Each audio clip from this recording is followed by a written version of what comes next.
Vous aurez parfois à résoudre des inéquations avec second membre, et pour résoudre ces inéquations, la méthode la plus commune, c'est de se ramener à une équation sans second membre.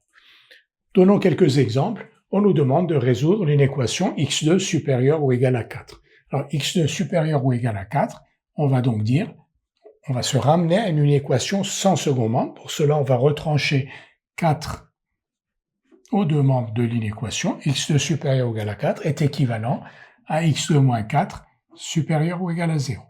x2 moins 4, identité remarquable, x moins 2 fois x plus 2,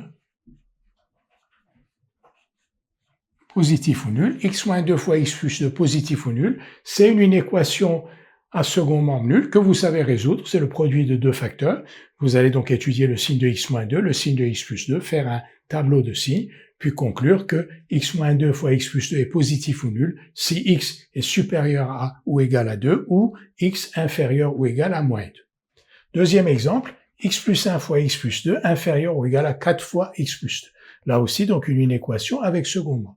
Mais on peut la transformer en une équation à second membre nul en retranchant 4 fois x plus 2 des deux côtés. Donc on va avoir x plus 1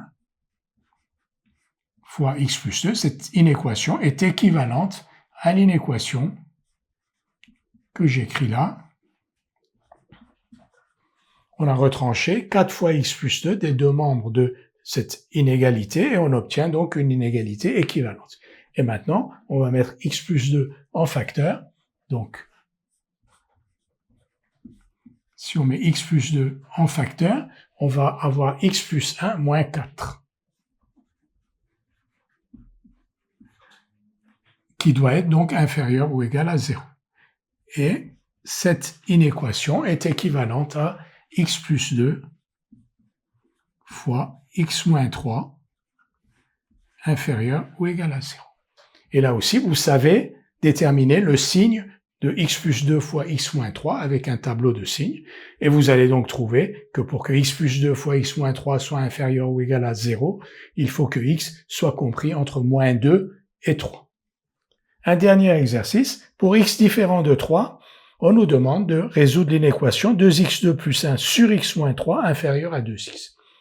On comprend que x égale 3 a une valeur interdite parce que x moins 3 était au dénominateur ici, et si x égale 3, on ne peut pas écrire 2x2 plus 1 sur x moins 3. Et là, c'est la même chose, on va se ramener à une inéquation sans second membre.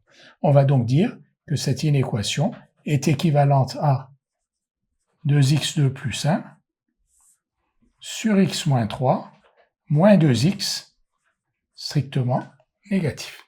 Donc, on a deux inéquations qui sont équivalentes. On a juste retranché 2x à chacun des membres de cette inéquation. Maintenant, on a une inéquation avec un second membre nul. On va simplifier, réduire au même dénominateur, en espérant obtenir des facteurs dont on pourra déterminer le signe. Donc, x moins 3 ici, 2x2 plus 1 moins 2x facteur de x moins 3, qui est donc strictement négatif.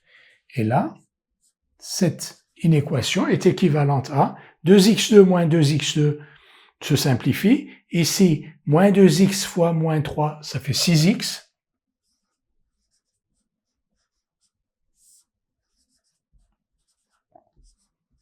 Donc notre inéquation, ici, celle-ci, est équivalente à celle-là, 6x plus 1, sur x moins 3, strictement négatif. Et ça, on sait résoudre parce que c'est un quotient. Donc, on va étudier le signe de 6x plus 5. On va étudier le signe de x moins 3. On va dresser un tableau de signes. On n'oublie pas que x égale 3 est une valeur interdite. Et on détermine le signe du quotient 6x plus 1 sur x moins 3 avec ce tableau de signes, comme vous avez appris à le faire.